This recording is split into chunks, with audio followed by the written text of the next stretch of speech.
Lando, ba't ka nandito? Baka makita ka ng mga bata. Na-miss na kita. Ilang araw na kitang dinayayakap. Na-miss din kita. Umalis ka na baka makita ka ni Leo.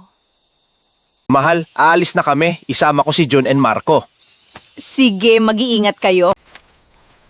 Bye tatay, bye kuya. Ingat po kayo. Ayla, dito muna kayo ni Pamela ha. Aalis kami ni Ate Laila. Laila, pagkatapos neto, mamitas ka na ng mga bulaklak ha. Damihan mo ha, para maibenta natin sa palengke. Opo na.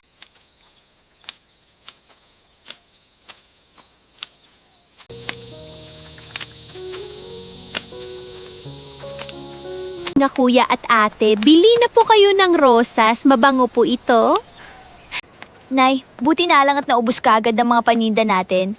Makakauwi tayo. Saan ka pupunta, Nay? Magkikita kami ni Chona. Si Aling Chona po. Di ba nasa Maynila sila? Nakabalik na ba? Ano ka ba naman, Laila? Ang dami mong tanong. Sorry, Nay.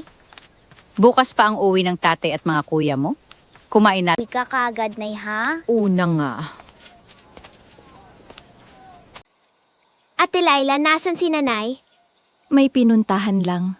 Ang tagal niya naman. Sige na, kumain na tayo.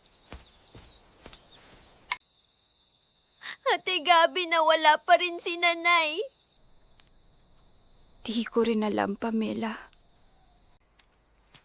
Mahal, andito na kami. Tay, wala po si Nanay. Kahapon pa po siya umalis. Mangkulas, nakita niyo po ba ang asawa ko? Kahapon para umalis, di pa nakauwi. Ako, Leo, huling kita ko kay Maita, kahapon sa palengke. Kasama niya yung anak niyong si Laila. Pagkatapos nun, di ko na siya nakita. Maita!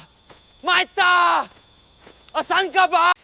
Maita, ano bang kasalanan ko? Bakit?